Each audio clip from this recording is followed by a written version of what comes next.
Halo guys, welcome back again to my channel bersama saya Hansen di sini dan seperti biasanya setiap harinya saya akan buatkan video seputar cryptocurrency. Apa kabar kalian hari ini semuanya? Semoga dalam keadaan yang baik-baik saja. Teman-teman, kita melihat Bitcoin masih berjuang untuk dapat breakout dari major trendline yang telah menahan Bitcoin selama berbulan-bulan terakhir. Meskipun sudah banyak orang di luar sana yang beranggapan bahwa Bitcoin telah berhasil untuk breakout, saya secara pribadi karena merupakan salah satu yang tergolong konservatif, masih merasa bahwa kita masih berada sedikit di bawah trendline, dan kita masih harus bergerak sedikit ke atas supaya saya bisa lebih confidence menyatakan bahwa kita telah berhasil untuk breakout. Itulah alasan kenapa juga di video kemarin saya sampaikan justru saya berfokus untuk mencari peluang untuk short. Nah, apakah ada perubahan di video hari ini? Kita bakalan bahas itu dan diikuti juga beberapa data di belakang layar yang menurut saya cukup penting untuk kalian ketahui. Jadi stay tune terus sampai akhir video. Nah, sekarang kita bakal mulai dari CoinMarketCap terlebih dahulu. Per hari ini secara global market cap crypto berada di angka 2,31 triliun dolar atau naik sekitar 1,11%. Nah, di top 10 coin sendiri kita juga melihat keadaannya dominan berwarna hijau, kenaikannya ranging antara 0, sekian persen hingga kurang lebih 6%. Dan yang menjadi top performer hari ini adalah Dogecoin dengan kenaikan 6,04% ke 0,124 dolar. So, itu adalah outlook sementara dari beberapa top coin yang ada. Sekarang kita langsung aja masuk ke beberapa data dan berita terbaru hari ini. Nah, yang pertama teman-teman, kita berada di hari yang sangat penting in terms of data ekonomi untuk minggu ini. Karena highlight utamanya ini sesuai dengan yang saya sampaikan di awal minggu kemarin ya teman-teman, bahwa kemungkinan hari Kamis baru kita akan mendapatkan data yang berpotensi menciptakan volatility. Dan data yang bakalan kita lihat rilis hari ini itu ada beberapa teman-teman. Ini kita ubah dulu untuk waktunya, oke. Jadi, yang bakalan kita lihat nanti dirilis teman-teman itu ada data core retail sales, ada initial jobless claim, ada juga retail sales month on month, ada juga crude oil inventories. Jadi ada beberapa sekaligus yang kategorinya high impact teman-teman. Tapi menurut saya yang lebih penting adalah yang nanti di pukul 19.30 di sini. Karena ada banyak sekali data yang bakalan keluar secara sekaligus di sana. Baik di continuing jobless claim, core retail sales, initial jobless claim, Philadelphia, Fed manufacturing, kemudian ada retail sales month on month. Nah, sekali lagi teman-teman, harapan kita semua adalah untuk melihat bahwa perekonomian di Amerika Serikat itu terus berada di jalur yang benar, alias solid. Karena kalau misalnya kita melihat ada pelemahan yang signifikan di retail sales, dan juga ada peningkatan yang drastis di tingkat pengangguran Amerika Serikat, maka tentunya itu bukan berita baik untuk pasar saham Amerika Serikat, karena kemungkinan kita bisa mendapatkan semacam selling pressure jika itu yang terlihat nantinya. Nah, jika kita bisa melihat ada selling pressure yang cukup deras datang untuk S&P 500, maka akan sangat sulit juga bagi kita untuk melihat Bitcoin melawan arus. Untuk sementara, Bitcoin itu juga sekali lagi pergerakannya masih berbanding lurus dengan S&P 500 in terms of long-term trend. Jadi mudah-mudahan ya kita bisa melihat perlanjutan perekonomian Amerika Serikat di jalur yang solid. Itu yang pertama teman-teman. Jadi nanti malam pukul 19.30 waktu Indonesia Barat, kemungkinan kita bakal menghadapi semacam volatility. Yang kedua, teman-teman, berita yang baik sebenarnya datang dari spot Bitcoin ETF. Bahwa dalam beberapa hari terakhir saja, teman-teman, atau lebih spesifiknya 4 hari terakhir, spot Bitcoin ETF dari Amerika Serikat itu berhasil mendapatkan inflow sebesar 24.600 Bitcoin atau kurang lebih 1,6 billion dollar. Hanya dalam kurun waktu 4 hari saja, teman-teman. Dan ini adalah chart yang menggambarkan apa yang sedang terjadi di spot Bitcoin ETF. Setelah kita melihat ada rally yang signifikan dari bulan Februari sampai Maret, karena pada saat itu akumulasi yang terjadi sangat gila, konsisten banget, membuat kita melihat hal itu tercermin juga di harga Bitcoin yang mengalami apresiasi yang lumayan signifikan. Nah, tidak bisa dipungkiri kemudian kita melalui juga masa stagnansi atau semacam konsolidasi dari bulan Maret hingga bulan Mei. Itu juga yang kita lihat dari segi chart membuat Bitcoin kesulitan untuk bergerak jauh lebih tinggi. Kemudian teman-teman, kita mulai start lagi mengalami kenaikan itu dari bulan Mei sebenarnya sampai dengan sekarang. Kita bisa katakan kita masuk ke wave kedua. Tetapi menariknya teman-teman, walaupun akumulasi yang terjadi ini terus-menerus, tetapi itu belum tercermin di harga Bitcoin. Itulah juga kenapa teman-teman, menurut sebagian analis, apa yang kita lihat terjadi di Bitcoin selama beberapa bulan terakhir itu disengaja, bahwa Bitcoin disengaja ditahan harganya agar tidak naik terlalu jauh. Mereka mau melakukan akumulasi gila-gilaan terlebih dahulu, BlackRock dan kawan-kawan. Barulah ketika mereka puas, mereka akan kemudian menaikkan kembali harganya. Tapi tentunya itu adalah sebuah teori konspirasi. Saya nggak mengetahui kebenarannya sejauh mana. Kalau misalnya kalian boleh kasih pendapat, kalian mungkin boleh kasih komentarnya di kolom komentar di bawah. Menurut kalian kenapa? Bahwa kita melihat akumulasi terus-menerus terjadi di spot Bitcoin ETF, tetapi itu tidak tercermin di harganya Bitcoin. Tapi pada intinya, ya selama ada inflow yang terus terjadi seperti ini, alias ada demand yang konstan untuk Bitcoin, maka ini hanya persoalan waktunya saja, teman-teman. Sampai kapan kira-kira Bitcoin bisa ditahan di kurang lebih area 60-70 ribu di sini, sebelum pada akhirnya kita akan breakout kan dan ke area all-time high yang baru. Sebenarnya dari segi time frame, harusnya ekspektasinya adalah di bulan Oktober atau November kita bisa melihat all-time high yang baru. Tetapi tentunya itu baru sekedar asumsi kita, market yang nanti akan memberikan jawaban. Tetapi untuk sementara, Oktober terlihat cukup oke gitu ya. Setelah awal bulan kemarin, kita melihat performanya sebenarnya nggak terlalu baik. Orang-orang mulai start pesimis bahwa Oktober akan menjadi bulan yang hijau, tapi pada akhirnya kita melihat ada rally yang signifikan. Dan sekarang orang langsung flip menjadi cenderung euforia. Itulah yang bisa menggambarkan secepat apa sentimen di market cryptocurrency itu bisa berubah, teman-teman. Dan kalau misalnya kita bicara soal spesifik price action, Bitcoin dalam 24 jam terakhir itu sebenarnya nggak mendapatkan pergerakan yang terlalu signifikan, teman-teman. Kita hanya mendapatkan pergerakan yang zigzag-zigzag ke atas ke bawah untuk meliquid saja orang-orang yang menggunakan leverage terlalu besar, baik itu dari arah short maupun dari arah long.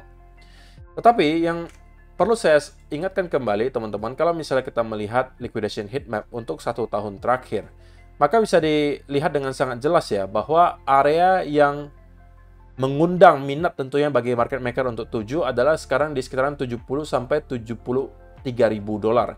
Karena di sekitaran area tersebut terdapat banyak sekali angka atau titik likuidasi, teman-teman. Tetapi pertanyaannya, apakah kita kali ini akan langsung ke area itu, ataukah masih ada tugas yang belum terselesaikan?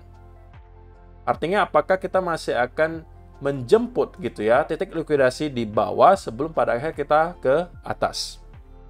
Nah, sebenarnya kalau kita zoom in ke time frame 1 minggu atau 3 hari terakhir, sebenarnya yang bisa kita lihat adalah memang cukup banyak tumpukan area likuidasi di area range 66 sampai 64 ribu dolar.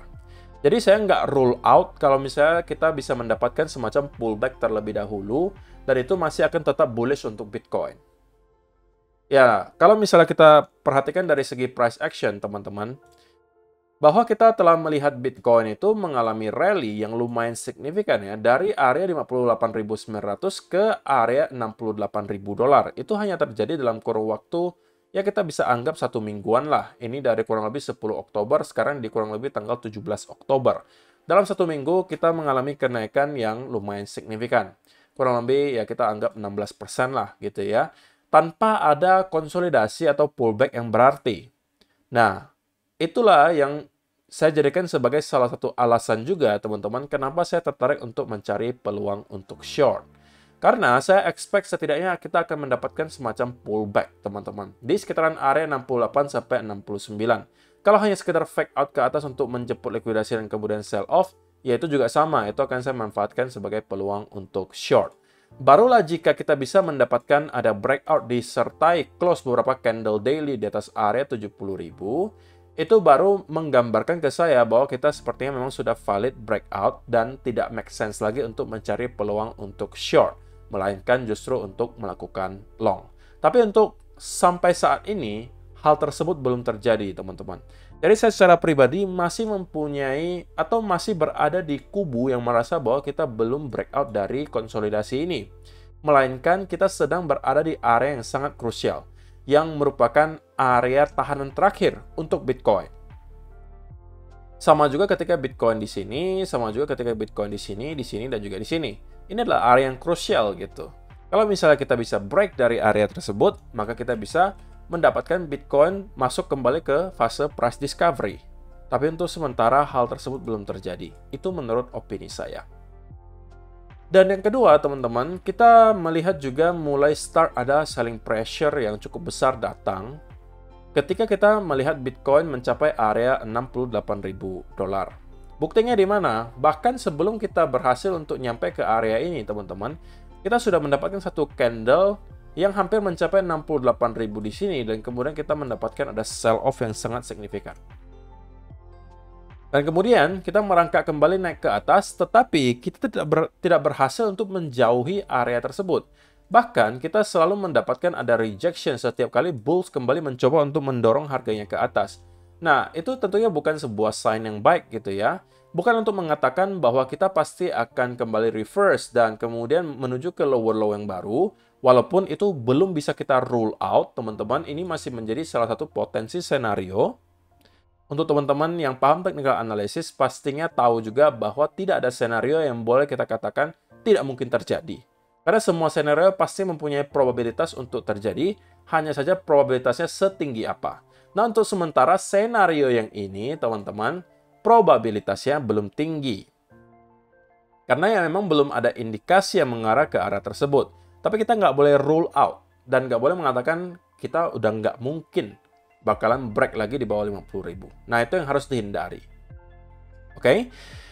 Nah, tetapi, teman-teman, regardless ya, kalian mau di kubu yang manapun, mau yang merasa kita akan breakout kali ini, atau kita akan sell off lagi ke lower low yang baru, ya sebenarnya in the short term itu tidak berfungsi gitu teman-teman, karena itu semuanya kan baru sekedar asumsi.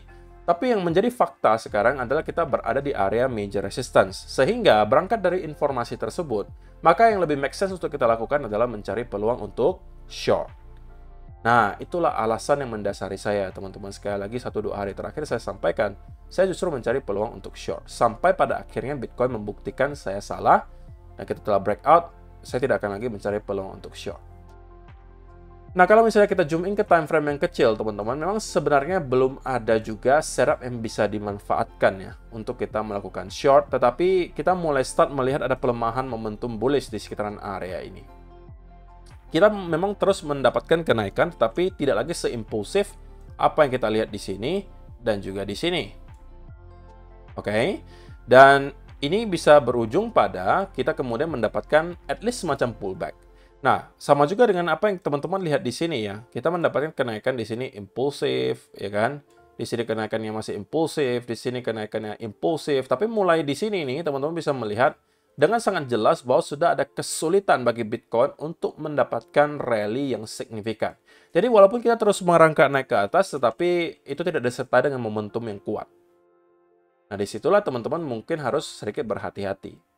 Nah, kalau kalian yang mainnya di spot, ya sebenarnya ini tidak relevan ya untuk kalian. Karena kalau kalian mainnya di spot dan memang kalian niatnya untuk investasi, ya ini bukan persoalan harus jual di sini atau enggak. Karena yang harus kalian tahu hanya adalah apakah beberapa tahun dari sekarang, Bitcoin itu harganya bakalan lebih tinggi daripada sekarang. Kalau jawabannya iya, maka tidak ada alasan bagi kalian untuk menjual. Atau memang kalian tujuannya ya untuk tabungan aja Bitcoin. Ya berarti memang analisa short term seperti ini tidak relevan untuk kalian. Karena untuk long term, teman-teman, saya rasa semuanya juga setuju bahwa kita masih akan tetap bullish untuk Bitcoin. Cuma pergerakan short termnya saja yang seperti apa. Itu yang kadang-kadang perlu kita bahas karena saya tahu tidak semua dari teman-teman itu merupakan investor. Ada juga yang merupakan traders. Nah, rata-rata yang saya bahas di sini yang pergerakan short term itu ditujukan untuk para traders. Kalau misalnya para investor, ya kalian nggak usah apa-apain deh Bitcoinnya, udah kalian tabung aja terus. Kalau punya uang lebih, bisa disisihkan, itu masih bisa dimasukkan ke Bitcoin. Karena menurut saya secara pribadi, harga yang kita lihat hari ini, kemungkinan tidak akan kita lihat lagi dalam kurun waktu 5-10 tahun ke depan. Itu saja yang perlu kalian tahu. Oke? Jadi, kesimpulannya teman-teman, in the short term, saya melihat bahwa Bitcoin telah sedikit mengalami pelemahan momentum bullish. So, ini memperkuat chance atau kesempatan bahwa kita akan mendapatkan semacam pullback. Baik itu mulai dari sini, atau kita merangkak lagi sedikit naik ke atas ke sekitaran area 68, 69, atau maksimum kita bisa mendapatkan sedikit spike di atas 70, tapi kemudian dengan segera kita mendapatkan sell off. Karena kalau kita berhasil untuk maintain di atas 70.000, maka itu beda cerita. Dan itu bisa kemungkinan menginvalidasi scenario di mana kita mendapatkan pullback, dan justru kita akan terus mengalami kenaikan dari sana. Walaupun kita bisa aja mendapatkan konsolidasi terlebih dahulu sebelum pada akhirnya kita kembali naik. Nah, jika kita bisa mendapatkan ada semacam setup, oke? Kalau misalnya kita mendapatkan ada kenaikan lagi seperti ini dan kemudian drop, kita breakdown di bawah trend line yang nanti terbentuk, itu akan menjadi trigger untuk saya. Atau misalnya, teman-teman, kita mendapatkan ada reversal pattern di sini, katakanlah double top. Itu juga akan menjadi peluang bagi saya untuk masuk. Dan targetnya di mana? Kalau kita lihat dari sisi liquidation heat map, teman-teman, maka di sekitaran area 66 sampai 64 ribuan itu merupakan area yang terdapat banyak sekali angka likuidasi. So, saya rasa area tersebut akan bisa menjadi target kalau misalnya teman-teman mencari setup untuk short. Jadi 66 sampai ke sekitaran area 64.500 roughly itu bisa menjadi target. Oke? Tergantung setup apa yang kalian ambil. Setidaknya ratio-nya kalau sudah mencapai 2 atau 3 banding 1, itu menurut saya cukup worth it untuk diambil. Tetapi dengan catatan sekali lagi teman-teman, kita harus mendapatkan setup yang rapi. Oke, baik itu dalam bentuk reversal pattern seperti double top, atau misalnya ada head and shoulder, atau kita manfaatkan trend line, ya kan? Jangan sampai kalian masuk hanya karena kalian akan merasa bahwa ini koreksi, tapi tidak ada setupnya. Karena nanti kalian bakalan bingung keluarnya di mana. Saya rasa itu aja sih yang mau saya sampaikan di video hari ini, teman-teman. Stay safe di luar sana, karena market dalam beberapa hari ke depan, terutama di Bitcoin, saya rasa akan terus mendapatkan volatility, dan kita kemungkinan masih akan mendapatkan pergerakan-pergerakan seperti ini, di mana pump-nya luar biasa, tiba-tiba dump-nya juga luar biasa, untuk mencuci orang-orang yang sedang mencoba sekarang untuk menggunakan leverage yang sangat besar untuk kemudian melakukan trading. Terima kasih untuk kalian yang telah menonton sampai selesai video hari ini. Semoga bisa bermanfaat untuk kalian semua. See you in the next video. Bye-bye.